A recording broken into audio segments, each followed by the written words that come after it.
Okay, welcome back to Anime on the Sea to Sky, episode 28. It's definitely been a hot minute since I was been able to get an episode out. There have been a handful of things I've been working through over the past couple of weeks, but at least in the meantime, the Olympics have already gone out of the way. The Toronto Blue Jays have started their first at-home stand in the middle of their season, and it's the first time they've been back in the stadium for 18 months. And the summer anime season has already been getting underway. So, along with that, I've got a couple of guests joining me as well today. They are already going on to their second season of Anime Pass or Fail on their weekly podcast from After the Match.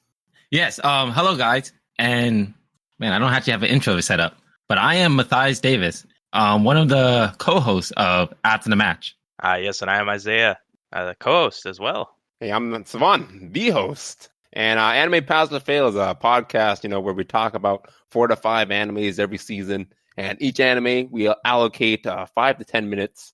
And we have a segment on where we discuss it. And at the end of each of these segments, we give our verdicts on whether the anime should pass or fail. And yeah, that's the gist of the show. And you can listen to us just about everywhere. But if you want to listen to us on our official page, you can do so at afterthematch.ca. And we just want to thank Jakers for, having us on his show. Oh, no, it's a pleasure. Thanks for inviting me on previously, considering that we had a relatively good start and a good set of episodes leading into the start of the Anime Pass and Fail repertoire. So I was definitely glad for you guys to just taking your time out to bring on, and I'm glad that you were able to do the same and come out and join me out here. Yeah, for sure. Honestly, it was really cool having you. You were actually there for our second episode. So we just started planning out everything, and then we're like, oh, maybe we should get a special guest. I think it was the Discord host for the podcast lounge. He introduced us. He's like, oh, why don't you guys do a collab? And it was a perfect timing, because then we only had to have you watch 2 episodes and just smooth sail. I had a smooth sail from there. Yes, it was definitely fun having you on the show with us. And we hope we get to do it again sometimes. Yeah, cheers. Thanks for inviting me. We'll definitely lead it up too. But yeah, in terms of at least there hasn't been as much news popping up over the past 3 weeks, considering that the majority of Japan has been focused on getting vaccinations up, as well as legitimately hosting the Olympics that, well, unfortunately was able to go through to a delay. So the 2020s are finally being able to get their stuff done. I don't know. I can definitely understand that it was more based on a money and a timing sort of thing, but I would honestly be more remiss to find that the Olympics would have been able to just delay an extra year just to make things just a tad bit safer and to have an Olympic year for 2022. I thought that would have been kind of interesting and kind of historic, but I can definitely understand why we're finally getting this show under the road. Didn't we just get a second variant of the COVID as well? So it's even worse now. The Delta. Yeah, we've got Lambda, Delta, Christ. I think it's Delta. Well, don't worry. Lambda already exists too. There's a third one. We got variant dose. Yeah. Oh my goodness, it just keeps going. It keeps on going. That's definitely going to be leading into not really much going on. There's already a handful of anime conventions that are going to still happen. One in Atlanta, one in Florida. They're still planning on having those done by the end of this year. And that's definitely going to be concerning. Even though you do have to get proof to get vaccinated, I'm definitely not interested in going through any sort of con set or possibly the worst case of the con flu that anybody would be able to get in those sorts of situations. Oh, man. A group of people going inside a small building. What is the worst that could happen? Why didn't they just plan it outside? Yeah, exactly. Yeah, it's literally what is it? The dealer's room is going to be ground zero. It's not going to be. It's not going to be a fun time. I mean, at least what is it? Anime Expo. They did cancel it again this summer, but they just finally recently announced that it doesn't matter. We are going to be doing this physical event from July 1st to July 4th next year. Regardless, we've already got this set up. They did hold a light con, so they did a Anime Expo Light this year, which was back in, I think it was July 3rd and 4th, and so they were still able to go through and go with a handful of products and advertisements through Bandai, through Bushiroad, through Viz Media, Right Stuff. Everybody was still able to at least get a handful of their ideas and the majority of their stuff out the door, but it was still. Yeah, no, the cons that were last year and this year in particular, the virtual con season has definitely been weird, to say the least. It was something new for sure. Yeah, because I did the Anime Expo live one online, and it was different. Honestly, it definitely was. Never done it before. Yeah, me neither. At some point in time, yeah. No, my what was it? The last con that I went to would have been Anime Revolution 2019, which is the major convention in Vancouver, BC, or at least Vancouver, Canada, and. Yeah, no, it's been to think that the last time I went to a con was in August of 2019 is still kind of nuts, and it's probably going to be this first one I get back to as well once it starts back up in August of next year. So, gonna have to wait and see. Any kind of convention would be really cool to go to. Oh, for sure. I go to Anime Expo every year, but not these past 2 years, of course. But it's always been a fun experience, and you definitely get to meet some cool, interesting people there. Oh, okay. Oh yeah, I can only imagine. Posters too, right? Yeah, and that way I get all my posters for sure. Yeah, no, that is the easiest money sink for a weekend. That is the biggest weed spending weekend in every single consistent year. Where it's just, I can breeze through Right Stuff and Crunchyroll and Funimation, whatever they got a decent deal on, or Sentai Filmworks, and anybody that's leading in through some Blu-rays or some merch. And then and not only do you have to go through the weekend pass to start, you are just walking in with your wallet just muffled. It has no voice to scream. Exactly. It knows as soon as you enter that unholy land of continuous spending, you know it's going to have a bad time. I'm only going to buy one shirt, I walk out with like 3 keychains, some shirts, posters, and like, oh shit. Oh, no. My wallet told me no, but I decided to say yes. Yep. Great. My wallet would look up and shout, "Save me," and I'll whisper, "No." Absolutely not. Yeah, the credit card at home. Oh man, it's all on cash, all cash, physical. Yeah, yeah. No, there's not really. Yeah, like I said, it's been a pretty slow couple of weeks in terms of news. When the most, because there have been a handful of. Anime references and through a handful of different athletes like doing various poses inside the Olympics. Like one of the shot putters ended up doing a Frankie super stance. I saw that one leading into one. Oh yeah, He got the one piece going. He legitimately went on to social media and look, hey, I'm going to be walking out in the finals of the shot put. I'm curious if anybody has got any stances or any dances or anything that'll make my lead in a little more exciting. And then basically everybody was doing, dude, you're a shot putter, you're built like a tank. How about do some Frankie stuff? Because both us and Japan will thank you. That would be hilarious to see. I'm gonna actually have to go look that up now. Oh yeah. And then I think the only other bit that I saw was that, of course, the Japanese men's volleyball team was using the first opening from Haikyuu, which I think was Imagination by Spire. Yes, they were. Yep, that was their break music. That was their in between sets. That was their music. Really? Wow. Oh, my goodness, that's surreal. I want to go watch this.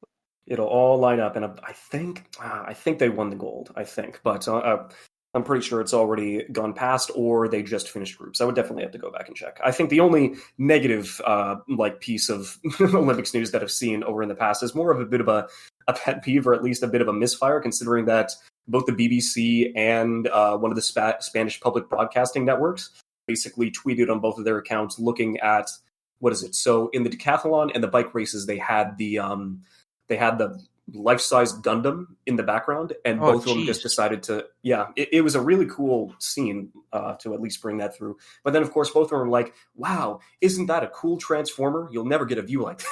Oh, no! Guys. What? The disrespect. That can't be real. The disrespect. Man, that hurts. What a nice-looking Transformer that is. Oh, man. Oh, God. Such a Western thing to say. Wow. Wow. No, it really is, though. I think they did that before, too, right? With the Goku float. When they had with the Dragon Ball Z Day or something. And they had a giant Goku. I can't remember what they said, but they didn't call Goku Goku. No, what did they call it? Look at that flying monkey. If they don't know what it is, stop. Oh, look at the flying monkey. Well, technically, you're not wrong. you're honestly, right? yeah. Like they might have called them like the wrong anime name, like look at Naruto Go or something. I can't remember. I can believe that. I can believe that. They need to get their facts straight beforehand. You're in the right sport. You're just not in the right ballpark. Not in that person. Oh no. Oh yeah, no. It's been a good up and down. Canada's been doing pretty well over the past couple of weeks with a handful of their events, but they just we're keeping it moving, and we still got a couple more days to lean in. So hopefully it stays exciting. And then I guess it's more personal news to me, considering that Masaaki Yuasa is one of my favorite directors. So this is a guy that did, not Bakemonosume. That's completely flubbing that. Something 2000s, and I'll definitely go and kick myself after the show's over. But he was the one that did Atomic Galaxy. He did Night is Short, Walk On Girl. He ended up doing the recent Tokyo Sinks 2020 adaptation that went on Netflix.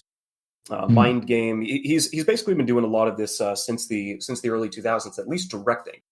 Even though he has been an animator consistently since like the late 80s, and he's been really putting it. He's got a really unique style, really fun. Definitely like anything in his repertoire. Oh yeah, Eizouken, favorite show from 2019. 2020 actually. It was January 2020. Keep your hands off Eizouken. It was undoubtedly the best show for me last year. But all this talk only leading up and relating to the fact that his next film, since he's been on a bit of a break. He hasn't made a film in over 3 years, and so he's going to be having a film, Inu-Oh, make its debut next summer in 2020. So I'm really curious to see how they're going to be like leading it in. It's definitely more like a period piece, way back in feudal Japan, and I'm definitely curious to see how he's going to translate his unique kind of dynamics and style to, once again, a new project. Because this man, he rarely misses. Have you guys seen any of his shows or his movies? I've seen Devilman Crybaby. He also did that. Yes. I've seen the first few episodes of Japan Sinks on Netflix. Mm-hmm. Yeah, what was it? Oh yeah, Ride Your Wave as well. So I guess that was his last film, and then Ping Pong the animation. That's the big one I was missing. What? Yep. It is possible. It's Ping Pong the animation. Yeah, it's not the same way where like Haikyuu or Kuroko no Basket, where it focuses on the sport in general. It's more like, I would say it's more like Baby Steps, which is a tennis series that they focus more on characters, and they use ping pong as just like a character drama backdrop, because it's just every single one of these characters is basically head over heels and involved with the sport of ping pong to varying degrees. Some who are at the top of the chain, some who have essentially feel like they've peaked and they can't necessarily feel like they go over it, and so they get through a mental rut and they don't know if this entire sport was all spending my life on it and going through, because they're teenagers, they got a lot of time, but there's still definitely more than enough that they can do.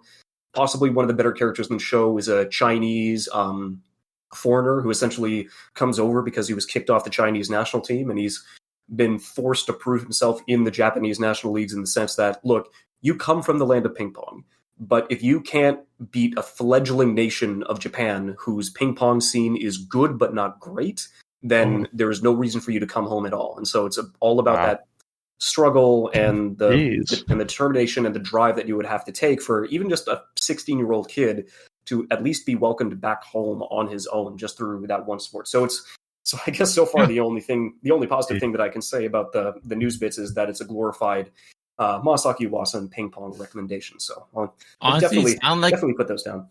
Yeah, it honestly sounds like an interesting story, especially for ping pong. I would have never seen that coming. What did you say the name was again? Just simply Ping Pong the Animation. Oh my god. Who would have guessed? Easy enough. Serious story on the side. Yeah, that sounds like something I'd actually check out. 13. It's a full story, 13 quaint episodes. You don't have to go too long and too far. It's just all set and ready to be consumed. All right. Where do you watch it, on Netflix or like Crunchyroll or Funimation? Or where is it? I think it's still on Crunchyroll. I'm pretty sure. Yes, it is. All right. All right, Crunchyroll. All ready to set and be watched on Crunchyroll. Man, if only it came out, earlier this year, we'd have it on the show. Oh, definitely. Yeah, definitely. I know that you're recently getting into the series, but this show came back out in 2013. It's been quite a number of years, but it is still possibly my favorite sports anime by far. Really? Wow. Okay. By far. Like you've seen like the boxing one, you've seen the volleyball one. Oh, definitely. I would say, yeah, Ping Pong, I personally like better, considering it focuses more on the character drama than the sport itself. But if you want to tell me, it's like, okay, well then, what is your favorite series based on the sport itself and where the majority of the conflicts happen inside that quarter, inside that ring? And you're exactly right. It's fucking Ippo. It's Hajime no Ippo, no questions. Oh, I would definitely love it then, because Hippo was great. That and Slam Dunk are like the only two sport anime I watch. Oh, and Haikyuu. Slam Dunk. But nothing could come compared to those two. And if you're saying that the ping pong one is on par, I'd definitely be giving it a shot. Not the one that you posted in the Discord. I appreciate the enthusiasm, but Oh. what is that? Is it Yuru Yuri? I think. I have no idea. Just went through the gifts. You just looked up anime ping pong. Ping pong. It's like, what can I use to add to this conversation? All right. Indeed. So let's see. Well, that's pretty chill, pretty lax news section. So we have been, at least through the episodes and the jumping back on with you guys for the podcast that I had with you a couple weeks back. So we were able to go through a handful of shows over this current season, but like just leading into it, were there any standouts that you guys were able to get out last season inside of spring 2021? Let's see, in spring. Well, I do want to say that I am one of those dub watchers. I'm not sure if your audience appreciates dub or not, but this is this is something I watch. And so anything you guys saw in spring, I would probably be seeing now in summer. And anything you guys saw in winter, I'll be seeing in spring. Oh, always behind. Always. The pain. The dub pain. I don't feel no pain. I don't know how you guys do it. It's so far behind. If I don't want to read, then I'll watch dub. That's exactly how I feel. Yeah, that's the only reason. The closest thing that we got as sub watchers to any sort of delay is if we want to legitimately watch it legally. There are so many good shows coming out of Netflix that they throw it in the Netflix jail. So guess what? You know about Netflix jail. Jail. You want to watch this series? Well, guess what, buddy? You and the rest of the world are going to have to wait 3 to 6 months as we take a back catalog of dubbing just so we're able to all push it out at the exact same time, even though it's already done by the time we put it out on our service, or it's already been 3 months. So, good luck with that. Anytime I see Netflix got a new license for an anime, I'm like, oh, fuck. I'm not going to be watching this. Yeah. Example, so Netflix Just Be Quiet Baki is done. Is it coming out anytime soon? No, it's not. Nope. And that's the reason why next season of Baki isn't out yet. Netflix jail. Yeah, I'd love to binge that show, but no, I'm not really feeling it. There's 2 seasons. It's 2 seasons still. You can still watch it and catch up. Yeah. It's just the 3rd season that is stuck in jail right now. Oh, snap. What? I was under the impression this was like the 2nd season. In that case, I will check out Baki. I'm still waiting for the King and Ashura. I want that 2nd season. Yep. Yeah, that's a lot of big, muscly men in the background, that's for sure. Oh, jeez. Oh, This is JoJo. Except those are kids. Those aren't even men. What? Even worse. Oh, yeah. Had you not heard? These are Japanese teenagers. They're built different, literally. They're built different.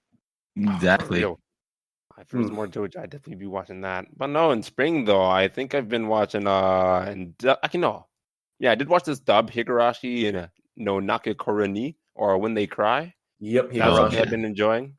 So is that the first one, or is that the remake that's dubbed? The remake one. Interesting. Yeah, have you saw the original? Yep. Yeah. How do you feel the remake is doing compared to the original?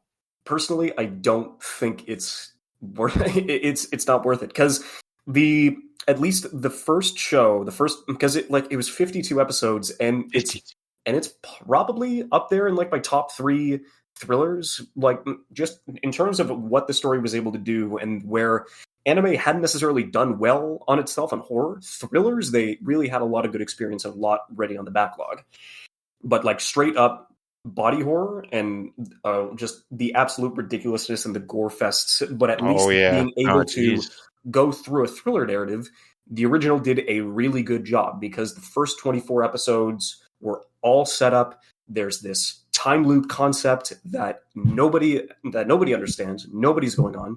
We start here, and then 5 episodes, we're back where we in the beginning from a different perspective, and it's just, why is this happening? And they're able to get a satisfying conclusion for the first season, for the first 26 episodes, and then the next 26, all the dominoes start falling, but all the pieces start coming into place. And everything that was a complete jumbled mess that was felt like nothing but torture porn all lines up and all starts to come together in a really satisfying package. And the major issue that I had starting with the remake is that it's not even a remake, it's a sequel. It is basically a sequel. Yeah, that's what I kind of heard, like in the Reddit. Like, I try not to see any spoilers, but people are saying like this is like after the original story, because you see that one girl with the 2 horns that is helping our Rika, but you don't see her in this show like with the other kids. But in like the flashback, she's there, and it's like, I guess it's like a whole nother story, like a prequel that we'd have to see to really get that. And that would be quite confusing to watch. It was so weird because let's just put it this way: you've got about 2 to 3 minutes of new content in the first 14 episodes of the remake. Almost jeez. Everything else is either a condensed version or a abridged version of roots and pieces of the time loop that happened in the original series. Like, it's all redone. So you don't get any. It does finally start growing its new legs once it shows. It's like, no, this is not a remake. This is a sequel. And by the 14th episode, they finally start treading new ground. It's just that, at least in the new season, which is kind of convenient because this is also a series that started in summer as well, or at least the second half of it is just that it's going through the same loops and it's doing the exact same formula as the original, where they did a loop in the first 26 episodes, and then they're going through a different perspective of that loop in the first 4 episodes of the second season. So it's just rehashing. And so for somebody getting into it, I would imagine it would either be interesting and confusing at the same time, based on like, what is this time loop? Like, why is everything consistently going wrong? Why are we back to this started? But as somebody who got into it because I'd seen the original and I wanted to know why this thing exists in the first place, it's just that for somebody that had already watched it, I had to tread through 14 episodes of the exact same content before it finally started telling its own story. But then on top of that, it's doing the exact same formula and system that the first season did, where it's like the first 4 episodes of the season is this route, and then the first 4 episodes of the second season is the exact same route, but told in a different perspective. And so the first time around, it's cool. The second time around, it's just boring. It's retreading, and I don't necessarily know like why it goes through it and why it exists. It's finally, once you get to the end of the first season, it'll show its hand, or at least by episode 14, it'll show its hand and why something's different and why the things are happening. But the heck? Yeah, it's so weird because it's a toss-up. It's a toss-up because it alienates people who watch the original because it's doing the exact same formula with the exact same roots, and then it alienates people getting into the series for the first time because you have no idea what this is. You don't know what the drug is. You don't know why there's a time loop. You don't know like who this character is, because they were so important in the original series, and they give them a throwaway line and 10 seconds of screen time because they assume, oh yeah, you should know who that person is. But people getting into it are like, no, I don't. Like, why is this character so important? Why is he so important? But you gave him a throwaway line for 10 seconds. It's definitely weird. It did definitely start off much slower compared to the first season, or the original, I mean, compared to like when they were just showing. Like, it takes you a while to figure out, first of all, you're in a loop. Then after just constant death, revival, and that the whole first 12 episodes before you actually get story, like you were saying. Yeah, before you get anything unique and for any reason, it's like, okay, so yeah, I'm 13 episodes in, and this series has done nothing to like give its own legs for it to stand on. So far, it's just been a slightly glossier rehash of the original bit. And while the first or at least the first series back in the mid 2000s looked janky, especially because it was Dean. Like if somebody shows you screenshots, it's pretty damning. It's pretty bad. But in motion, that griminess and that and the edge and the way the characters are drawn and just smeared across the page, it really it leads into it, and it helps it really well for the genre that it's in based on the style that it picked. And I would say it still looks good, the remake, but it's nothing to write home about, unfortunately. I just don't think they do horror the same anymore. Like watching horror shows back then, they look way more graphic compared to the new one. Like the blood looks more real, but when you watch the new one with the blood, it's too CGI, and it takes you kind of out of it compared to the older animes.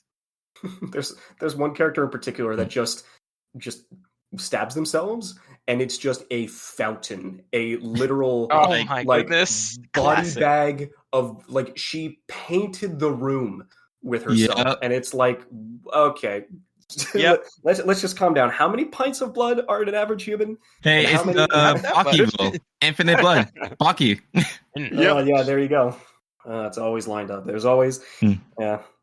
It's a glorified recommendation podcast for ping pong, but because we're in the middle of the second season now, so there's less than 16 episodes to go. Maybe it does enough on its own to garner its ending with a satisfying conclusion. I don't know. We got a lot of time left, but currently, I can't necessarily give it a recommendation until I know how the story ends, until I know what essentially it decides to do with itself. So, to be honest, based off of what I'm hearing, I would have failed this show immediately.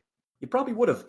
It was. I think if anybody knew what it was about, I would say they would the best that you could say is hey, okay, let's just get to the end of the first story, which only takes about 4 episodes, and then we can pass or fail it. But even then, somebody coming into it, I don't think it would have been enough. I just don't think it would have had the gusto to make it through. So yeah, it is a troublesome one. But I guess different. Yeah, but I guess before we get into an entire, because there's so much to unpack about Higurashi, was there anything else that stood out to you last season? Let's see. For the spring ones I'm currently watching, that actually still ongoing, is To Your Eternity, if any of you guys watched it. Oh my gosh, I watched the first 3 episodes. That was a tearjerker. Truly sad. Story writing is amazing. I think the producer was by NHK, if not mistaken. I'm not sure what the studio name was. I think it is, yeah. I think it's just NHK. The NHK? Okay. Yeah, but have you watched it, Jacob or Savon? I only seen the first episode because you guys told me to watch it. Oh, wow. Yes. Should watch. You gotta watch more. Yes, catch up to me. Yeah. Really just about a person. Oh, it's still ongoing. Yeah, we're basically getting into the second half of the first season, and so it'll end after 26 episodes, which apparently isn't enough to complete the story, but so far it's been getting nothing but positive. I'm pretty sure the island we're on right now is the final arc, if not mistaken. Yeah, I think there are only 3 more episodes left, then we're done. Dang. I don't think 3. I think we're... more? Yeah, I think we're on, what is it? I think we're on 18 or 19 or so. Yeah. 16. Oh yeah, 16. No. We got 8 more episodes of this. 8 more. Also, it getting 26. So they got another. Because I remember when it first originally aired, they said only 20 episodes. Let's see. 20 episodes. That was going to be on the show too. It was 1 vote away. Seriously? Wow. Yeah. I took it off the show because I wanted to watch it myself. Oh, I heard great things about the manga, and I'm like, oh, I'll watch it. Get my emotions turning. Oh shit, never mind. You were right. Yeah, I was. I thought it was just going to be a standard 26, but yeah, that's an interesting episode number 20. I think because it started late, if I was mistaken, and then it started with the rest of the anime spring. It started a bit after. Maybe that's why they had the odd 20 number. Probably. Yeah, spring anime? Yeah, was that going to be spring? What spring? It just started there. So yeah, it's been doing a good job. The first episode was great. The first arc in particular kind of took me a little bit. I don't know. It didn't necessarily grab my attention or just really take me into it. But by the end of the arc, or at least the arc before this one, that's when finally leaned into it. And it's like, okay, yeah, no, I can see why this series has definitely gotten some praise. It definitely has a slow theory because it literally is just not even a guy, not even a thing, just an orb, and you just slowly seeing him traverse like Earth, becoming more and more of a person, learning like his emotions, how to speak, turning to a rock, to a wolf, into a human, and who knows what else is going to be happening to him? Oh, geez. Tree. Tree. What in the world? Technically, he could do that. Yeah. I don't know if the anime will do well if he just becomes a tree. Yeah, I don't know about that one. Hey, he was a rock. Oh yeah, Oh yeah, he was in the beginning. Even I saw that. Yeah. Maybe we'll get some backstory on that later on. So did they actually feel emotions? I know you guys are watching it, so I'm kind of curious on what's going on. Like, did they actually start to feel emotions? Like in the first episode, I didn't really get any feeling from him. Yeah, he had nothing. I heard the same thing. Yeah, that is kind of one of the issues that I had in the first, at least arc, where it's just he has a human form, but he's more akin to a walking corpse because he doesn't know how to talk, he doesn't know how to communicate, he doesn't know how to hold utensils, he doesn't know how to properly engage with any other being. He just walks and he eats and he walks and he eats, and it's just consistent through that. But it dies. So he's not the best. He wasn't the best main character to follow in the first arc, and the side characters didn't necessarily pull enough of their own weight too. So it was a bit of a slow, like you said before, shaky start. But once he gets emotion, once he gets humanity, once he starts realizing why he's like this, why he's doing this in the first place, then it finally starts to get into gear. Oh shoot! So he does get emotions. Like at the end of the first arc, when he first feels emotion. And that when you could actually see emotion coming from him. And it's not until the second arc, and when he turns more into like a human being, I want to say. So maybe his brain was just not fully developed. He's know what he is now. I think he's actually still searching for the answer, honestly. Like, you have a kind of understanding, but he's still searching for his place on the earth. Like, what is his purpose? Oh, man. Is he having an existential crisis? Oh, jeez. Not yet. I don't know how to lead into it, but yeah, no. It's at least it's gotten to a point where they are a satisfying protagonist now. But yes, and that's the only negative thing I can say is that the first episode's great, but it just raises your expectations a little too high because the next arc doesn't do as good a job for sure. But I'd still give it a recommendation. That's probably definitely why I kind of stopped at episode 3. But hearing that he does kind of get the emotion side of things, I'll probably continue it now. Okay, I want to hear your feedback.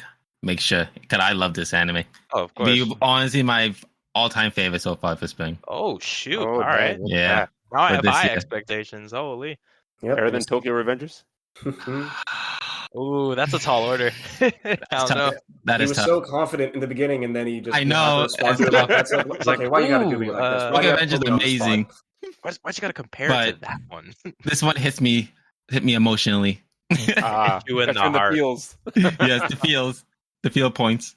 Shed a single tear. You know what's funny? I think if you guys didn't hype it up so much when I was watching it, I might have enjoyed it more. Because after you guys told me how emotionally you guys felt about it, I'm like, all right, so this is probably going to be bad. I'm expecting the worst from like everything. All right, I bet this kid that he first runs into as a wolf, he's going to die. Yep, he's dead. That's kind of sad.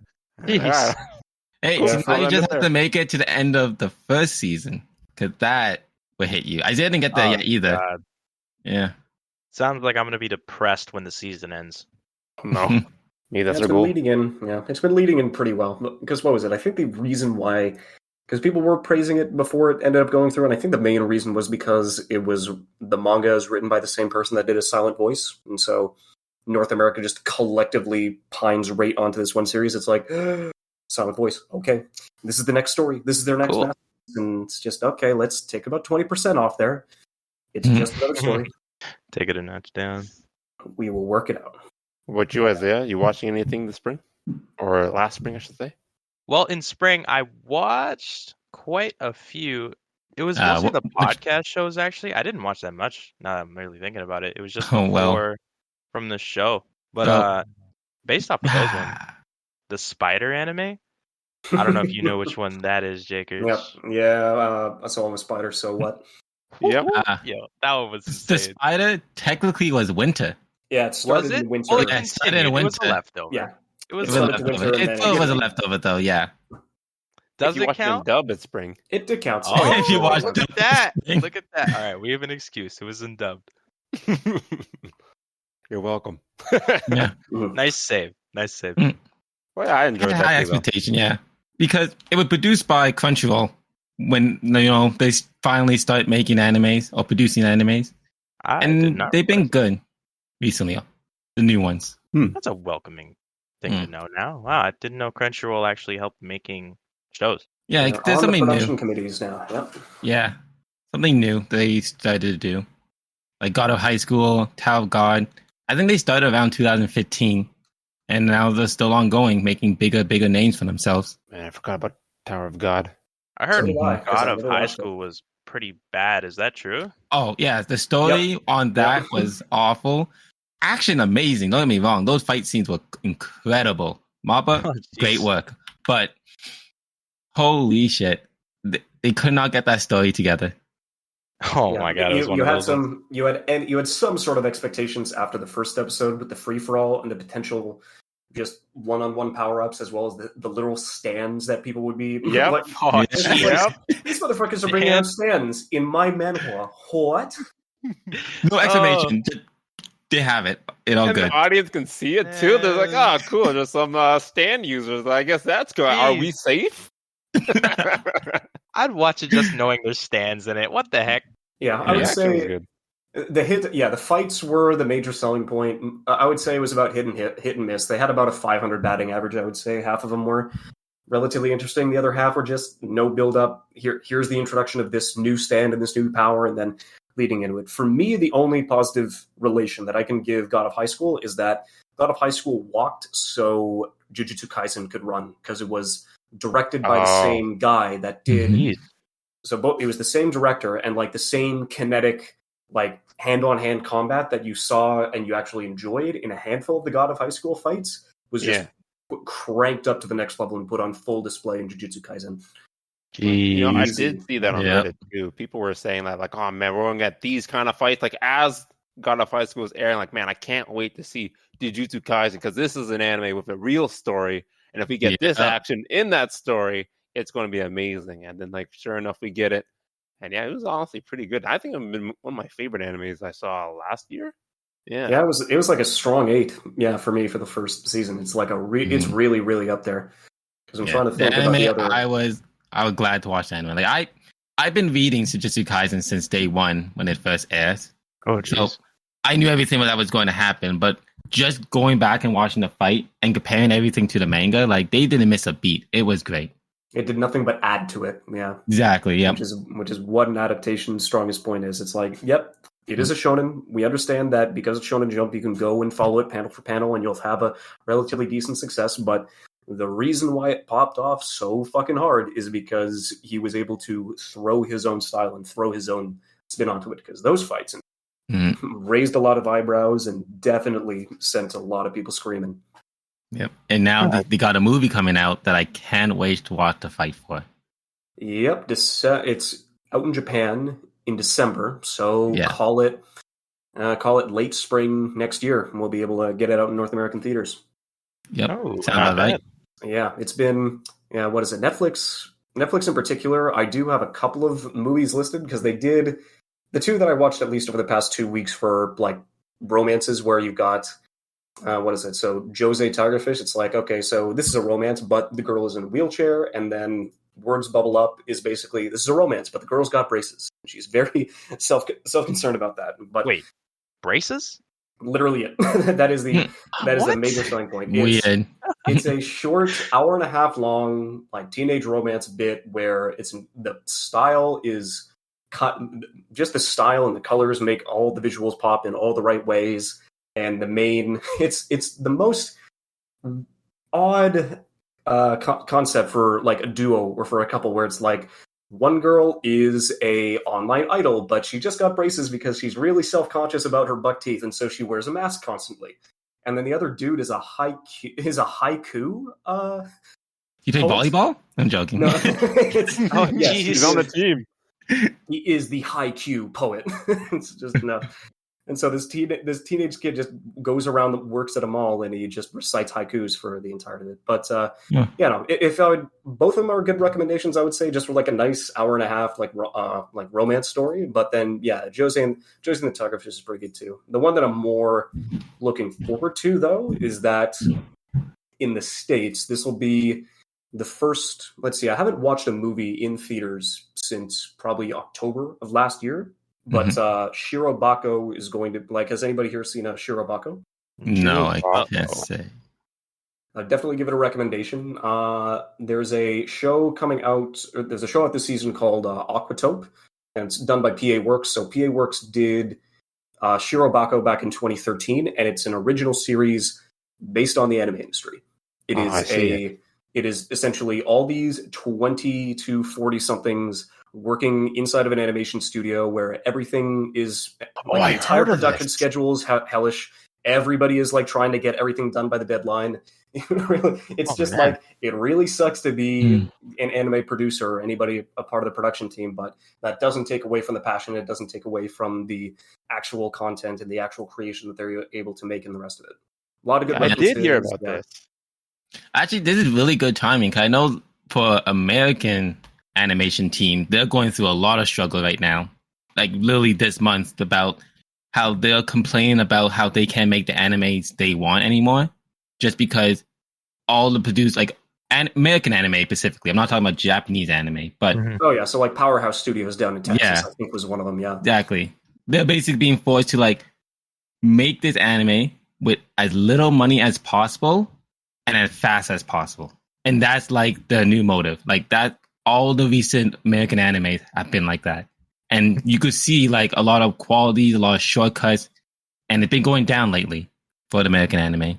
Yep, they are. It's like, let's follow the Japanese style of production to legitimately crank out schedules to get to validate quantity over quality and go through. So far, never mind. Yasuke came out on Netflix, but it was done, I think, by a Japanese studio, even though they had like Flying Lotus and a lot of like American produced music.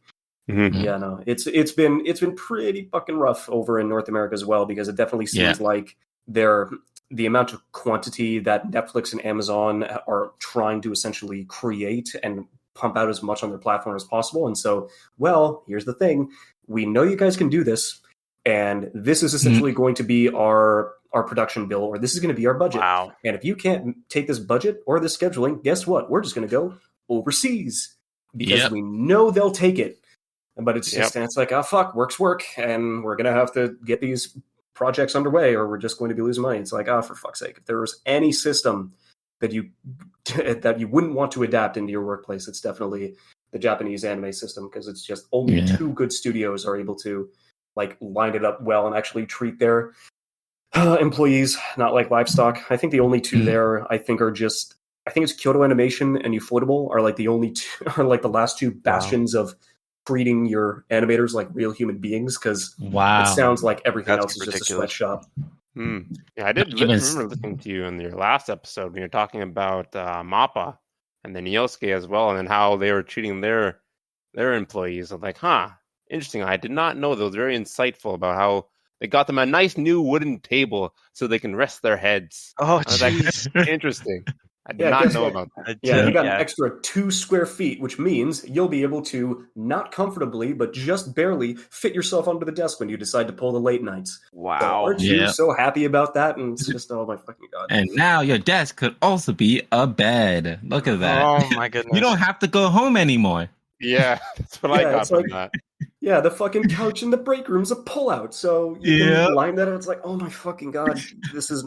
It's at some point in time, because I think I did do an episode like on MAPPA, but I think if I took another episode and did it on MAPPA as like a microcosm of the anime industry, like just everything great and everything absolutely horrifying and terrible about the industry, like just compacted into one studio. Unfortunately, right now it's MAPPA. Yeah, that's what you said as well. Yeah, you said like if we could have like a generalization into one studio, you pick them. I'm like, interesting. This is the average. This is the standard. I didn't realize how terrible the industry was. That really makes me appreciate what we've seen so far a lot more. Yeah, that is the only. It's a blessing and a curse. It's not the best one to go through, but at least the movie should be lining up because Shirobako. I would definitely still give it a recommendation, but I don't. Unfortunately, I think I'm giving it a bit too late because it's only getting a limited screening from like August 10th to August 16th. So there won't be any times, but it's going to make in the North American debut on the 10th in the States, and then Canada is getting 2 days of screenings on the 13th and the 16th. So that'll be my first time back in the theater for the first time in 10 months. So it'll be nice. It'll be nice to return to that energy. 13th. Like which month? This month. Really? Oh, it's my birthday. That's cool. Ooh. And there you go. Go see it for your birthday. I'm going to be in the States, though. Oh, never mind. Jeez. I'll be running away from it, apparently. Exactly. Well, no, it's the States have got screenings from the 10th to the 16th, so it'll still be there, but not much else to go through for sure. I mean, the My Hero movie should be out by December, at least out west, hopefully, because that just recently premiered in August. But I've got a bad feeling about it. I think I'm just going to give it I'll give it a second chance in the vein that the first movie, fantastic. It was great. They had a really it felt like the studio had a really good time, and everybody was just throwing their ideas in just to get everybody else on the island and have a good time. They did. And then they did an island again for the second movie. Yeah. And I can't necessarily recommend, it was a basic shonen fanfare. It's like all the middling Naruto movies that came out in the 2000s. That was basically what My Hero Movie 2 was. And so that's what they're going for. Yeah. How long has what been going for? No, I think that's what they're going for, just to pump out a lot of movies just like Naruto, just so they can, have that revenue stream. Because they know it's going to work and they know it's going to fill seats. Unfortunately, I wouldn't have had an issue with it if it didn't affect the major series. That's the only, because there was definitely a lot of inconsistency, and there was a little bit of a downgrade in the fourth season, which was right in the middle of the production schedule of the second film. That's terrible. And so if they had an entire extra team, which they basically do, they've got one team. Or Bone Studios, multiple animation teams working on multiple projects at once, but there are a lot of cases, especially when the movies go through and the movies get into crunch time, because they have less than 2 years to essentially roll this entire film out, and they do at times have to just hand off a handful of cuts and in-betweens and cleanups to people who are still working on the major television series.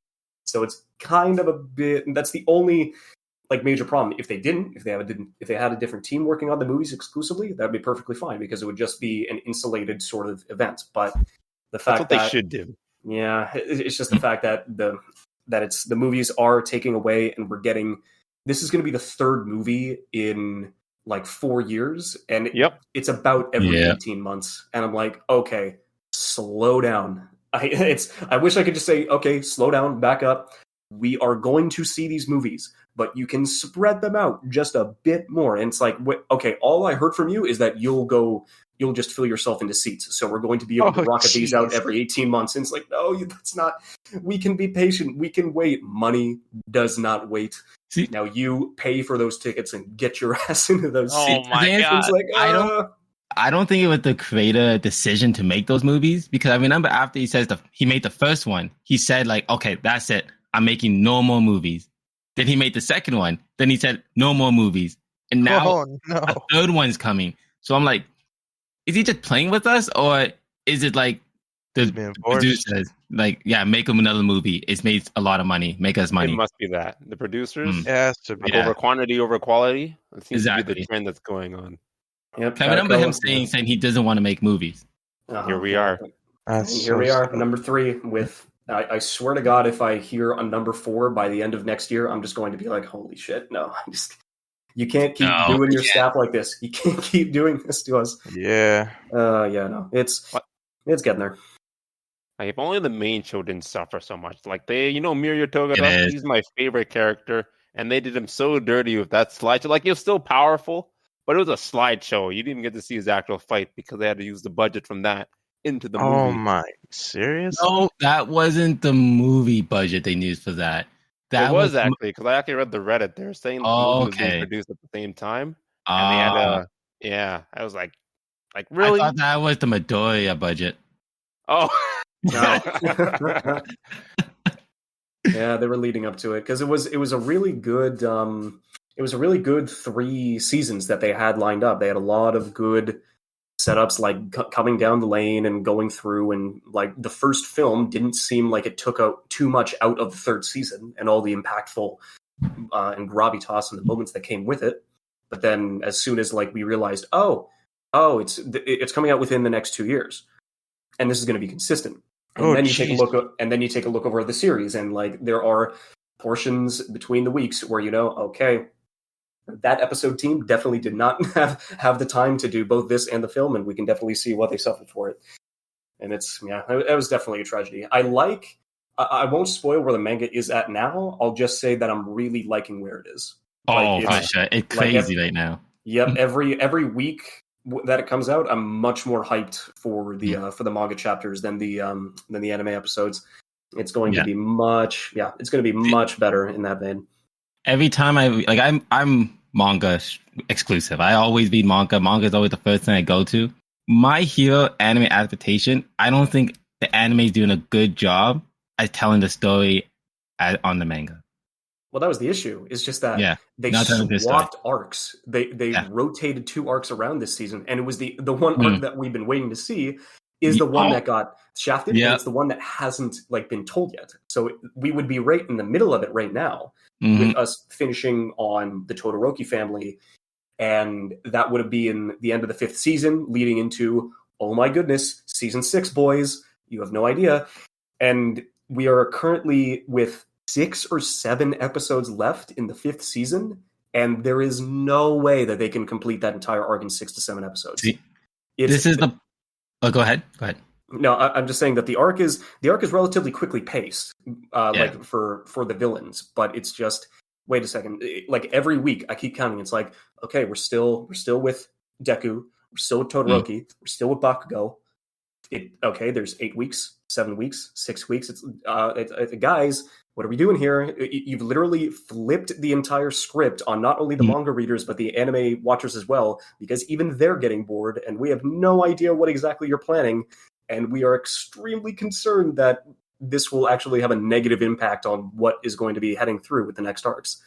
So it's just, oh man, it is really concerning. I thought this was just some kind of filler season. Maybe they're being slow on purpose because, maybe nothing's supposed to be happening, or maybe it's their downtime. I didn't realize that we're actually missing out on huge story points. Damn. Yeah, they basically flipped 2 arcs to tell one over the other, and so we're just kind of, and it's definitely concerning. I mean, the one good thing, or one of the many good things that My Hero is that it is no filler. There have been. Oh, I won't say that. I don't know. I think we only had 3. I think this is only the 3rd filler episode that we've had in 5 seasons. They are very streamlined. Any scene that is in Midoriya is a filler. That's the best way to look at it.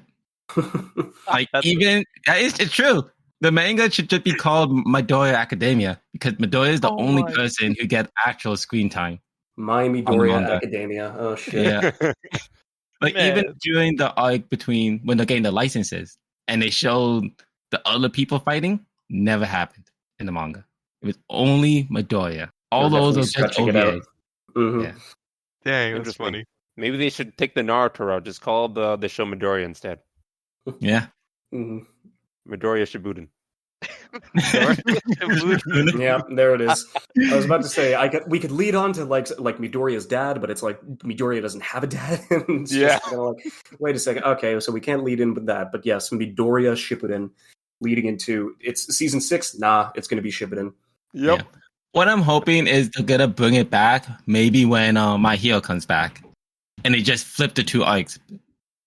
I'm gonna be hoping for. Cause they don't really. Oh no, I don't think they can, because they already. No, I don't think they could, unless it'd be like a whole different special.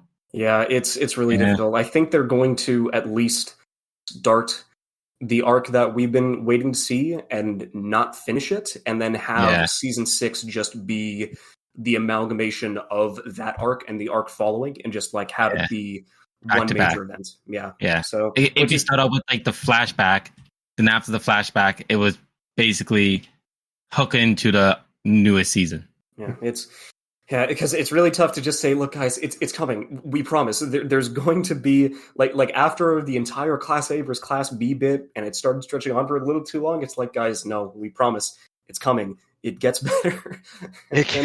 And then they flip the script, and it's just, oh no, we weren't kidding. We have no idea what's going on either. It's just like, but you read the manga. It's like, yes, we have, and not even we have any idea what's going on. Yeah, that's concerning. I didn't realize that's a thing. What the heck? We're confused. This past season, I haven't been excited to be watching. I actually haven't watched the latest couple episodes of My Hero. Yeah, I'm behind as well by like 10 episodes. I'm definitely not missing much. Not yet. Yeah. Sounds like I could skip it and be okay. Oh no. I think I'm trying to think. There's at least like one good, like there's one major revelation that happens in Class A versus B, but like you're not wrong. You could probably chunk out about 75% of it on the groups that didn't involve Bakugo and Midoriya. And it's just kind of like, man, there wouldn't be much that you lost. Yeah. Damn, it was Ida though. Ida was pretty good. I liked his 10 seconds. Or 10 seconds, he got to have the spotlight. Oh yeah, they did. 10? 10 seconds. He literally said it like 10 seconds. Nobody can stop me. I'm just like, oh, cool. This is it. This is the spotlight. You'll probably never see Ida again. Oh my god! Why they do him like that?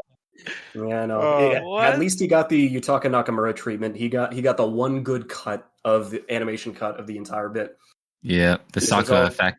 Yeah, it's that because there's always one animator like going through bones, and I think it's Yutaka Nakamura, and people just or Yutapon as everybody calls it, and it's like almost every major like animation cut or like every major scene that you can remember in every fight was definitely done by him because he did the majority of All Might vs. Nomu in the first season. He did the ending of the Deku versus Todoroki fight in the school arc. He did.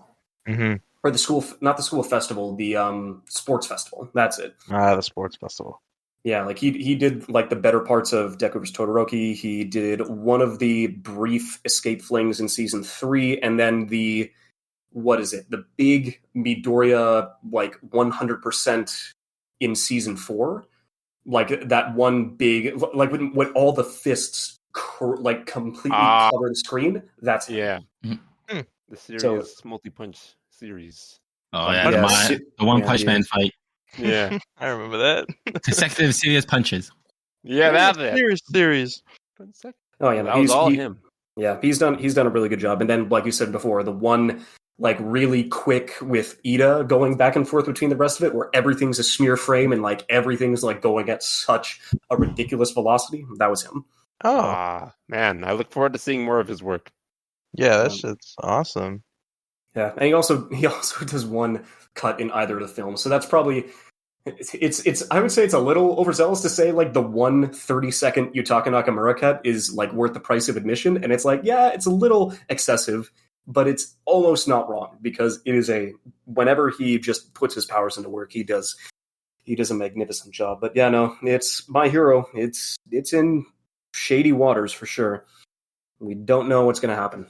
And it's bad timing for it too because we just came off of Jujutsu Kaisen and Attack on Titan. Oh, then yeah. My Hero came out and they came out with that. So like everyone would already had that blood boiling after watching those two fights. Oh yeah, those anime. So it wasn't good timing. Hopefully at some point we'll quote unquote get to the good stuff, but yeah, no. At least there is always something to look forward to in that because Horikoshi's has been doing a really good job as of late, especially with the stories and the arcs that he's coming up. But yeah, no, it gets better, and I know we've been saying that for 17, 18 weeks, but we promise it gets better. I'm just going to assume this is the low point. You know, every anime has its weak season. I'm just going to assume this is it. And hopefully season 6 will have some better fruit. Mm-hmm. Well, is there any other... Let's see. So outside of the ones that we watched, because I would definitely still recommend, like once we get to the end of it, I mean, going back and giving these guys a watch, considering the shows that we went through on there. So you guys did Tokyo Revengers. We also did Realist Hero in a Kingdom, Peach Boy Riverside, Battle in 5 Seconds, and you almost got them all. Fantasy. Yeah, Moonlit. Yeah, Fantasy. there you go. Moonlit Fantasy. That's all 5. Yep. It is actually funny considering that my quote unquote best isekai in this entire season, considering that there are 8 of them in this season alone. Like, it's absolutely ridiculous, and they're all being beat out without question. Well, actually, I can't really give much to Slime because I haven't seen Slime. So besides Slime, it's hilarious enough that the Owl House, like, being coming out of Disney is the best isekai of the season, which is kind of insane.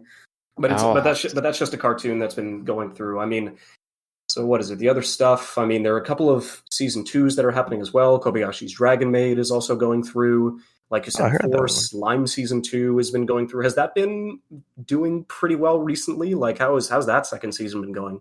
I've heard good things. I've seen the first season. I personally wasn't a fan. I know that it's huge, like on Reddit. A lot of people like it. But I don't know. It just wasn't for me. Never watched it. Really? Wait, how much did you watch? Did I watch? Yes, I how watched much of it the did full you watch? season 1. Oh, okay. So you watched literally the introduction of the characters, and like the next season after that is kind of like putting his like city together and whatnot. So you really haven't gotten to any of the action. It's like preparation for it. Like, all the fights I've seen, the Slime just kills everyone because he's so strong, except for his one opponent at the end. Maybe I won't say the name in case people are going to watch it, but he fights someone that should be stronger than him, and they are, but he just becomes friends with them. I'm like, oh, okay, geez. So no real consequences from this. You found someone that can beat you, and now they work for you. No, that was not a friendship. That was like a mutual kind of relationship at the time, but there's a lot more people like that further down the line. Maybe I just read into it wrong. You wouldn't have known. But yeah, would you recommend season 2? I did hear good things. I would 100% recommend it. It gets so much better. And that's leading into it because it's, of course, because people suck and just base every race inside of that world, from the monsters to the animals. It's just kind of like, oh yeah, no, we all suck. Conflict is inevitable for no reason outside of our own. It's like, oh no. So now we get to the because the most apt comparison that I saw people making in the first season was like, hey, you guys know Civilization? It's literally just Civ 5, the anime. Like, you are constructed, and even though I had not seen a single episode of it, that was like one of the only major comparisons that I made between that and Moonlit Fantasy. It was just kind of like, oh, this is just kind of like literally Slime, but with a different set of otaku characters. So it's kind of like Civ. Call it Civ 4 or 3. It's not top grade Civilization like 5 or 6, but it's still there because as soon as it's like, oh yeah, no, we're taking the orcs to your safe realm, and they just packed up all their shit and they're coming with it. It's like, all right, I've seen this song and dance before. I guess it is similar in a few ways. Makes his own kind of safe haven. What you call how a realist built the kingdom. I was hoping that would become more like Civilization. Like oh, maybe this guy is going to do it properly, like the full way. Like he's not going to hold back. Like he's not going to fight or anything. He's just going to go for the diplomatic victory. But no, it didn't really turn into that. It just got really went to the VTuber. Oh, jeez, this cooking shows. Yeah, he's a VTuber now. I will admit the only show that I've kept up ever since the episode has been Peach Boy Riverside, but like, no, that's the route that they've been going on. Yeah. It's honestly disappointing. And I think we actually expelled the show in the last episode. Yeah, we did actually. Yeah. It got expelled from the watch list. Empty promises. Like you'd think it'd be super political and like it'd be focusing on how they're going to like save the kingdom. Like that's in the show's name, but instead we get a cooking show. Then after the cooking show, we get some side dating action, and it just ends off with a cliffhanger. Oh well, let's help these random civilians that are shouting in our restaurant. Yeah, it made no sense. No political statement done at all. Nothing. Mm-hmm. Awesome. It kind of just left the strength. Man, that was the show I was the most on the fence about. I should have just given it a no to save you guys the time. I should have saved you from yourselves. What have I done? I made you guys watch it again. Don't worry. When we have you back on the show, we'll see if we if you're still watching, you can actually probably bring it up if when we have you back on. Oh yeah. Well, if Peach Boy is still on the table, yep, I'll be able to go through and help you guys out. That's for sure. Yep, you'll be helping out Savon a lot. Oh boy, gosh, it is still in the show. Whirlwind. Oh yeah, it's so good. I love Sally. I love Miki. Oh, should I say Mickey? I meant Carrot. I love Carrot. Yeah, it was Carrot. All the female characters, the quote unquote female characters of the entire set that I watched. It's like, okay, no, Frau is the best of the bunch of any of these shows. Sure. And the problem with it is each episode is like a time skip, so nothing adds up. We had 2 or 3 cliffhangers that led to nothing in the next episode. It made no sense. Yeah, I think the show is just telling the story backwards. At least through the blistering pace, it's been consistently charming, to say the least. Like at least the dynamic and the gimmicks between the characters aren't getting old. They're still staying fresh in various ways, and they're all getting various power, not necessarily power ups, but just like they're showing more sides to them that they've had to keep under wraps. It's like, oh my goodness, Frau, yikes. Frau. It's a comic mystery. Mm-hmm, exactly. I agree with everything you said about Frau. Frau is honestly the only character that I like. The new MC. Is just barely there. Carrot? Yeah, it should be about Frau. Forget about Sally. Yeah. Why didn't they name Frau Carrot? Mm-hmm.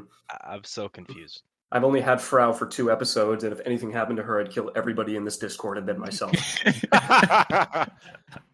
Oh, oh man, I was drinking water. No, sorry, that was If not too literal, that was just Brooklyn Nine-Nine slipping out a bit. Yeah, so. I knew exactly where the reference came from. Don't worry. Oh,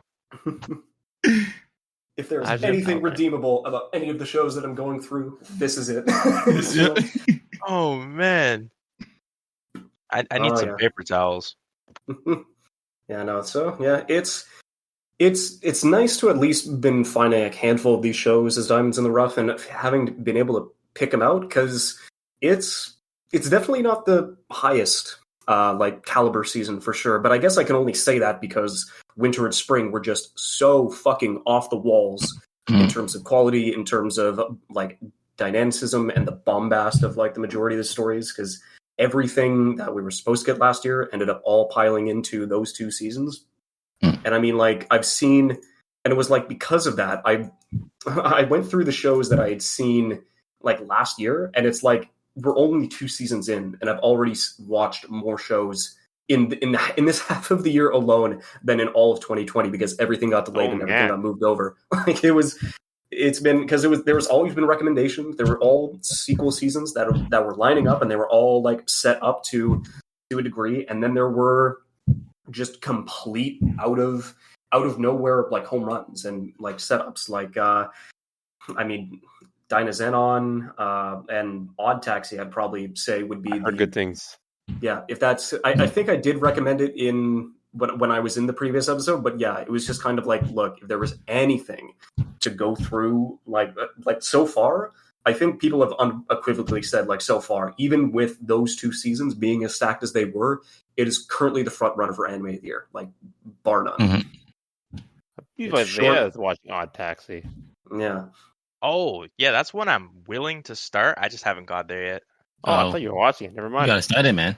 Oh yeah, yep. I'm excited for that one. It's all over. It's a complete story, and it's only 13 episodes. Like I've seen on the Reddit that its finale was like at the top of the charts for that week. Mm-hmm. For a good reason.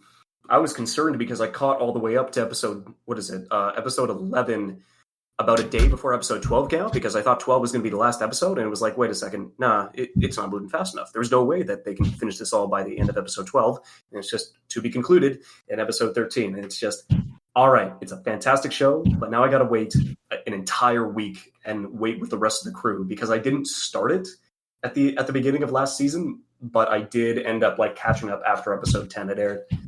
And it was just kind of like, all right, this is where we wait. This is where we all have to line up and make it happen. But yeah, so far, that is the highest recommendation of this year so far. Have you seen anything good for the summer? It's been, no. If I have to recommend a show for the summer, I would say The Detective Is Already Dead, and the case study of Variance? No. Yes. Vanitas. Case study of Vanitas, yeah.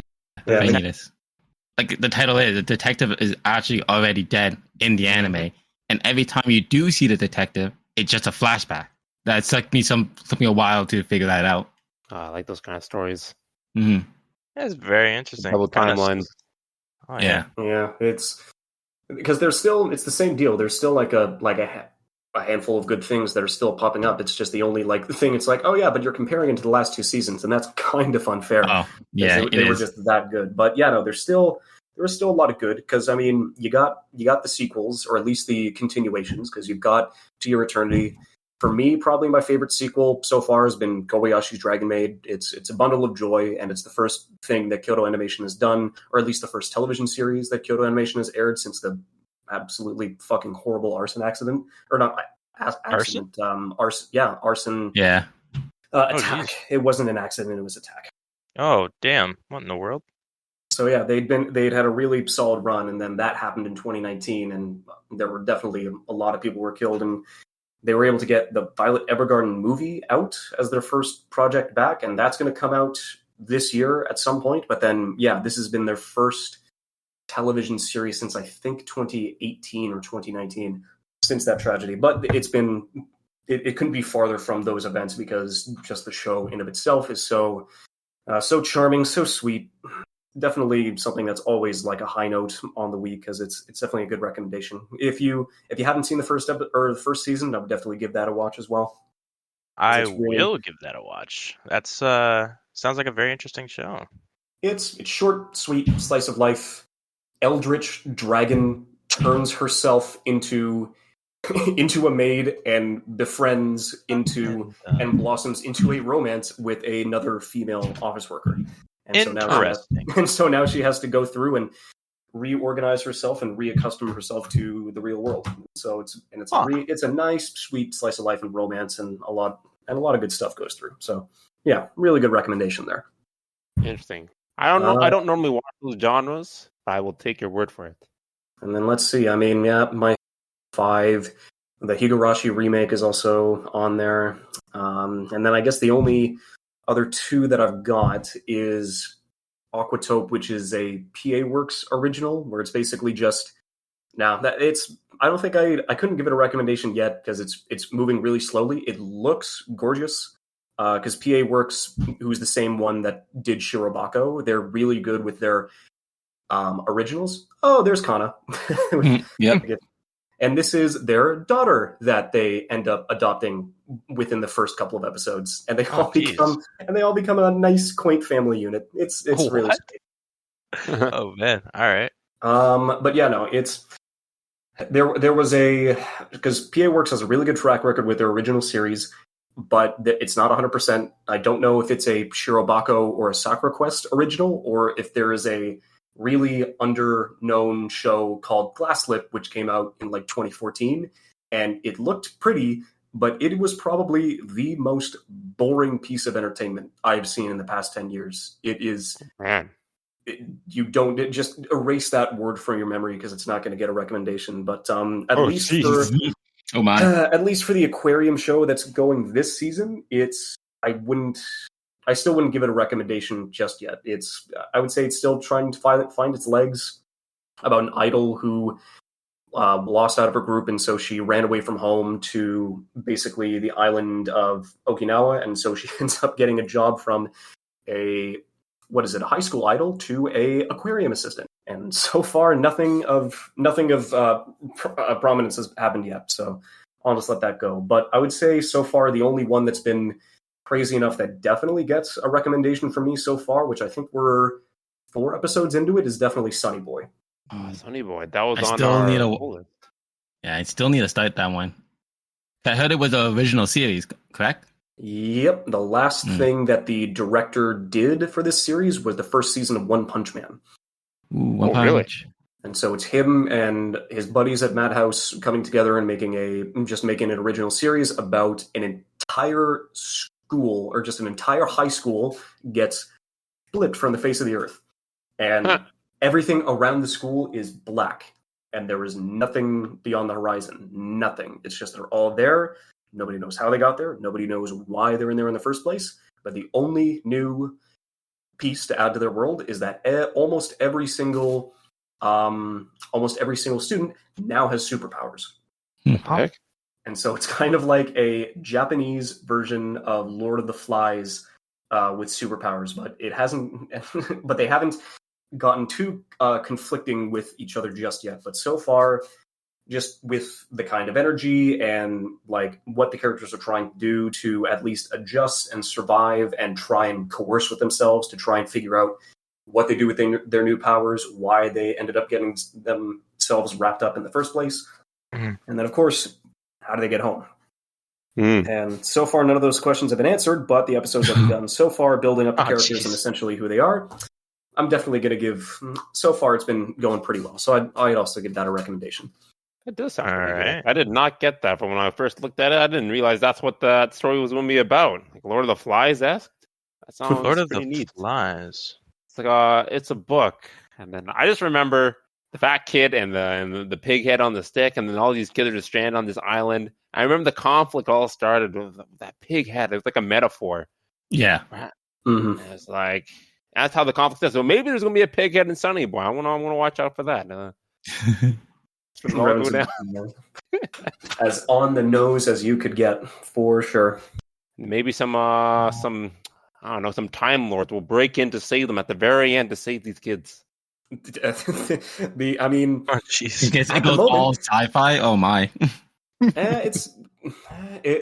I would say the only sci-fi thing about it is that they all have superpowers for no particular reason, but all the technology in the world is still grounded. Like, I mean, they still have all their cell phones. One of the students' powers is that they have incredible like semblances of intelligence and deductive reasoning. So, using the power of one of the students to create whatever they want, he's essentially able to make himself a server with no basis, or at least make his own internet server and essentially like create an app in his free time. What? Because the heck? Infinite money. Infinite money, infinite resources, all out of nowhere. But I feel like this story might take a weird turn, and they're gonna start killing each other like Danganronpa, and the last person surviving wins. Oh, geez, what the heck? That took a turn for the worst. Hasn't gotten to that point yet, but there is a bit of conflict. Although in terms of like the Time Lord, the Time Lord magically showing up to save all the students, this bombshell of a teacher just out of nowhere shows up on the shore, and she's like, "Okay, you fuckers, I'm gonna get you out of here." And it's just what? Oh, what? Where did she come from? Yes, the first adult comes here, drops that line, and that's how you're going to end the episode. And it's just okay. Interesting. How did she get there? Yeah, so they're aware that these people are missing. Then, I guess. Yeah, that is a good question. We don't know, but we will find out shortly at some point. I think it's 12 episodes because my batting average for checking episode numbers hasn't really been perfect this episode. Okay, 12 episodes. So it's only going to be one season. Empty classrooms, boring days, normal summer vacation, school gets blasted through dimension, 36 boys and girls are left there, awakening to supernatural abilities. Amidst a whirlpool of questions that come to mind, one after the other, survival in this supernatural world begins. I gotta ask, has anyone watching? I have been watching this, but it caught my eye at the beginning of the season. It's called Heian Sendai no Endate Tachi. Put the link in the Discord just so you guys have an idea what it looks like. This anime here. Yes, I am watching it by Mappa Studio. It is great. This is awesome. Yeah. This show is insane. The first scene, oh my god, that shit was hilarious. Yeah, I literally did not. Yeah, I didn't know this show existed until a clip was like shared on Reddit about 2 days ago, and then there's a guy who does like seasonal charts where it's like, here's the recommendations of like 20 or so shows for this genre, this genre, this genre. And literally like right next to Sunny Boy at the very top of the list, it's like biggest recommendations. Heian Sendai Ethan Tachi. It's like, what the fuck is this? I have never heard of this person in my life. That was insane. And apparently it is one of the sleeper hits of the series. Or the sleeper hits of the season. Yep, it's so good. Just this clip. I'm just waiting for the dub. That's the reason why I haven't started watching it. You hurt me so.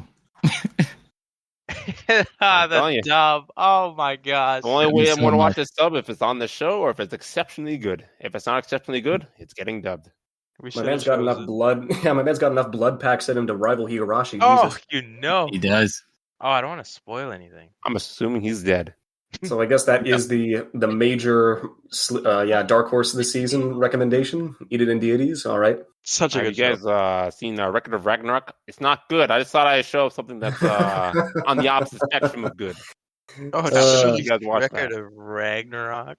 What's it about? I feel like he was trying to be like Baki and Kengan Ashura, trying to be like, a bunch of a fighting tournament between the gods and humanity. Sounds cool. Execution, though, not so good. It looks like they have such a good budget, too. The way, if you were to look at it from a still image, you think, oh, man, this is probably going to be really good. But when you actually start watching it, it's like the choices they made, so much dialogue when it's not needed, and then the actual action itself, especially the first bout, it was like one punch per person each episode. I was like, huh. It would basically one punch, then someone had to get a line in. Yeah. Then there would be a flashback, then they'll do the second punch. And it was like that until the fight was finished. So much dialogue. I'm just like, how come everyone has to have an opinion? Yep. If you thought the fight, or at least one of the fights in My Hero Academia, was a slideshow, let me tell you. This is even worse. This is like a picture. It was a frame for frame photo album. That hurts me. Yep. So the only thing I liked was the Saint Seiya reference for Zeus. The only thing I liked. Like, they literally took it almost word for word. He was like, Meteor for Pegasus, except I think he called it Meteor Rush. And it used the same animation that Saint Seiya would use, like, back in the old days, which is kind of saying something that this is the current anime, trying to copy an old anime. So, I don't know. Yeah, I heard nothing but the only reason this got so much hype is that it definitely had a popular following in the manga community, for sure. Because I guess like the major 3 words that is very consistent with a lot of these adaptations is just, I guess, read the manga. That is, read the manga. Unfortunately, that is the only thing that we can take out of this. I remember when I read a manga. It was called Bleach. And the ending was, I don't even know how to describe it. John, will you be reading this new arc of Bleach then? Which is another one I have to read? Continuing it. It's coming back after 4 years. I don't even know how long it's been, but yeah, they're coming back. I thought it was just the anime going to like fill in the segments those lifts from after it got canceled. They're bringing the manga back? Was it going to be his kids? I have no idea. I haven't looked too much into it, but I thought it was just going to be one chapter, But no, apparently going to be like a whole mini arc. And I think it does take place after. So the kids might be involved. Or maybe it's like the in-between, like before the kids, but after the fight. Is anyone watching the anime, I guess? No, this is a one-shot. So this won't get an anime. I wasn't able to make it. Oh, God. It's not getting the anime. But the animation of Bleach is coming back, though. We don't know when. That's what I heard. That's what I thought was happening. Yeah, but now we're also getting a manga continuation now. So, you know what? I will read it just because that's the one I stopped with. And if it somehow intrigues me to read more, this could save just the whole manga for me. Maybe I could get into manga because of it. We'll see. It all relies on Bleach. Oh, jeez. Love it. Starts and ends with you. It will end with you. It will always end.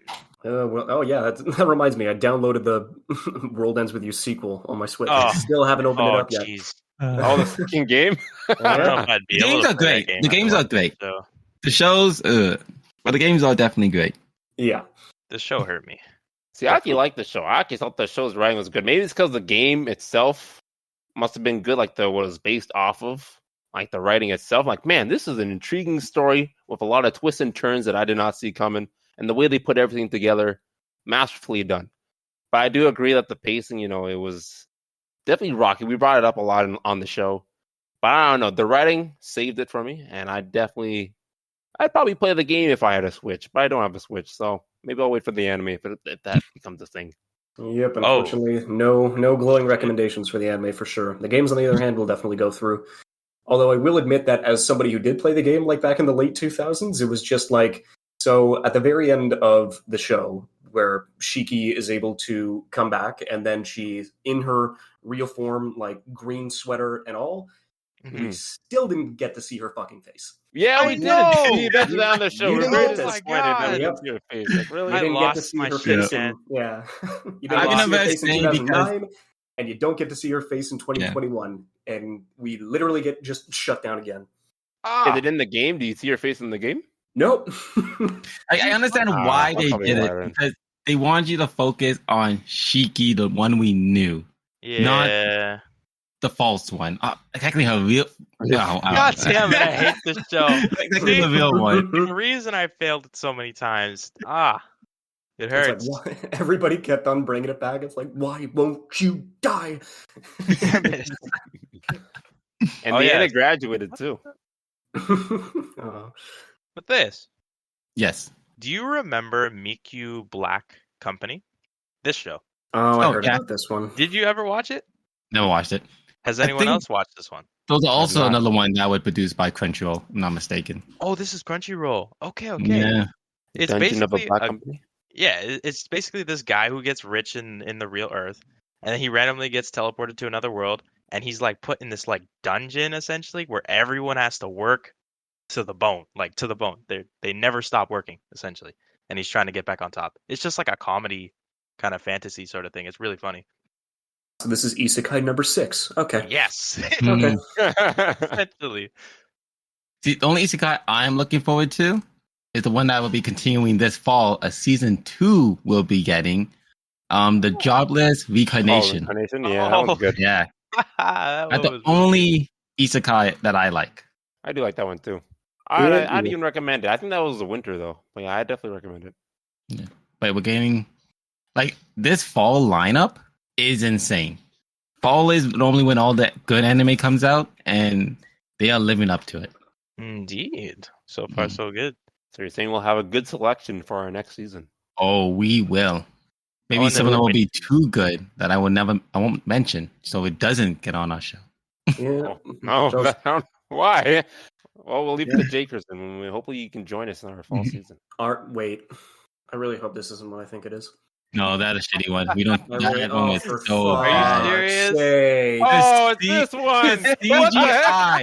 The CGI was alone killed this show for me. Someone pronounce that name for me. It's like Shokugyu Desekai Saikyu. Oh, Jesus. And it was like Ari Ferretta. It was like, I've got some red flags popping up in my head. Why does Ari Ferretta ring a bell? And it's just, that's the one I wanted to completely erase from my brain. Right, it was that one. This is actually worse than Fairy Tail. Are you serious? It is. It was bad. I watched all of it. Oh, jeez.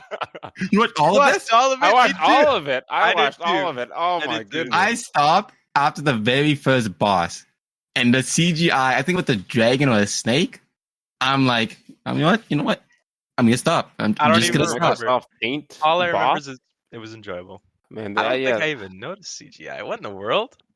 I can't believe this is getting renewed. How does this get renewed? It got such... I don't think. I guess people love to hate it. Jeez! It was because it got. I don't know. I didn't stick around too long to figure out. All I know is that the duo was the only reason why. Because apparently the main dude gets better somehow. He does not. But in terms of like how I think the CG that he's definitely referencing is like, oh my god, like just look up Ari Ferretta CG on YouTube and they will point you towards a very large monster. Yeah. Oh, jeez. It hurt. It was not fun. I mean, well, besides that, so yeah, what is it? We got that season 2. We got Jobless Reincarnation season 2. Komi stands definitely rise up. Komi-san's going to be a really fun manga adaptation. That's Monster 86 is going to be getting. I didn't watch the first season of 86, but anybody. Yeah. Interesting story. Nothing really happened. I mean, I don't even think there was even an ending. There was an ending, of course, but like, it's not your cliche, basically. Not your classic cliche. That's the best way to describe it. I think why Platinum End is up here. I think. Oh, Platinum End! I can't wait for that one. Directed by the same person who made Death Note. Yeah, that's what it was. Really? Can't wait for that one. Now I'm excited. Oh, right. Yeah. Death Note alone We also got Kimiki Can't Communicate. That could be a good one. Yep. Komi-san cannot communicate. Yep. What else is there? If you're a World Trigger fan, not a really old one. I feel like it came out the same time like Naruto and Bleach was airing. It was kind of like a dark horse. World Trigger in the season 3. Yeah, World Trigger's another long-running shonen, isn't it? Yeah. A lot of isekais next. Yeah.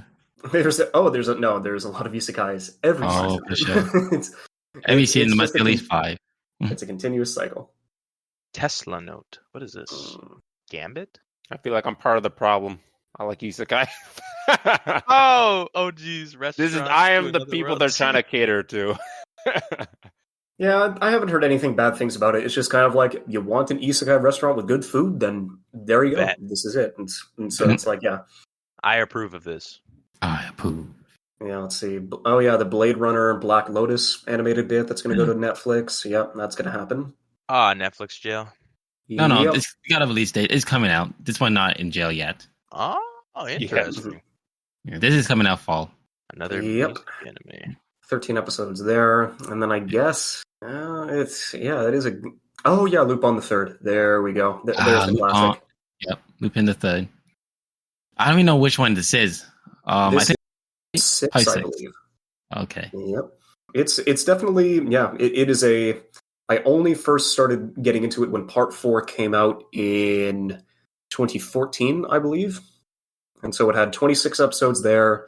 Part 5 came out with another 26 episodes in like 2017 or 2018 along those lines. And then the 3D CG animated film, Lupin the First, was the last film I saw in theaters back in October. And that was a really fun time. It's because I think you're the only one that knows what I'm talking about. Like, the other two guys, you know what Lupin is? I've seen the one, I've seen a bit of it. Part 5 I saw, but I didn't finish it. I saw, I think, maybe half of it. Like, I got my fill of it. I was satisfied. And I was like, all right, this is pretty interesting. But there's so much. I was like, I'm not going to watch the prequels or the sequels. I know there's a Netflix adaptation, too, that I added to my list that I might watch. Oh, true. It's not, because I don't think it's true Arsène Lupin. I think, because, my grandparents, threw it my way, and it was just kind of like, oh, a Lupin French production on Netflix. Yeah. What is this about? It kind of like just someone using Lupin name, basically. Yeah. That's it.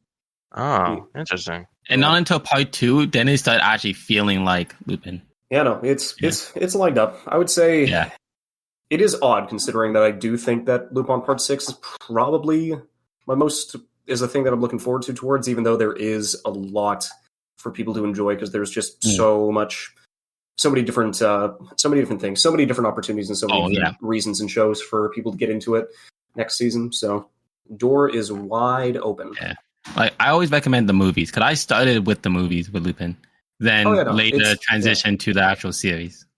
Oh, yeah. If there's if you want a condensed version of what Lupin is, it's just kind of like, look, go to Castle of Cagliostro, go to the directorial debut of Hayao Miyazaki, and it's just kind of like possibly one of the best directorial debuts I've seen, possibly one of the best in anime, period.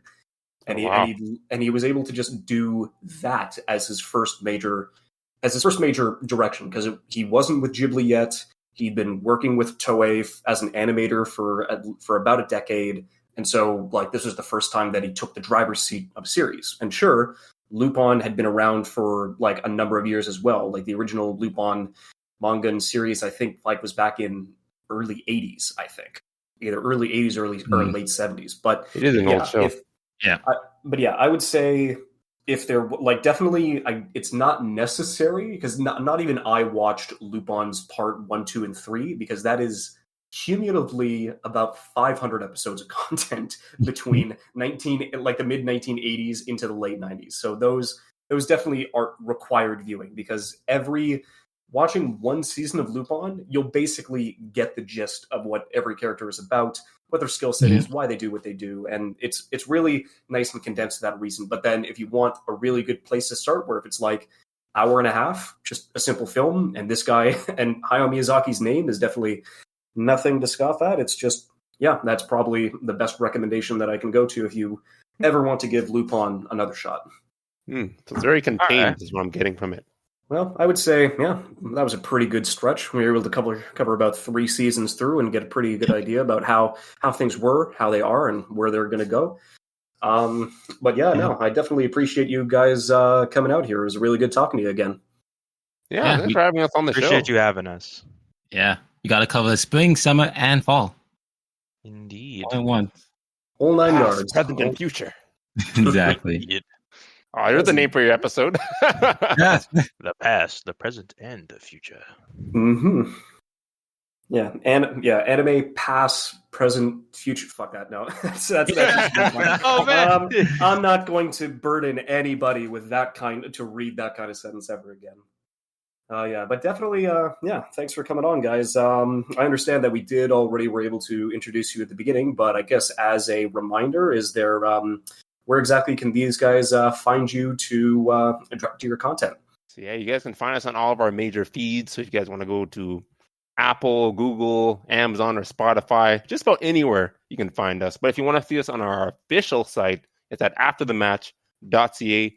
And again, our podcast is called Anime Pass or Fail. And then you'll expect the 3 of us to be talking about seasonal animes. And we'll have special guests like Jakers. So if you guys want to hear your host on our show, just hop on over there and give us a listen. All right. Amazing. Sounds good. And my throat is incredibly bloody dry because I made the mistake of not refilling my water. Oh no. Rookie mistake.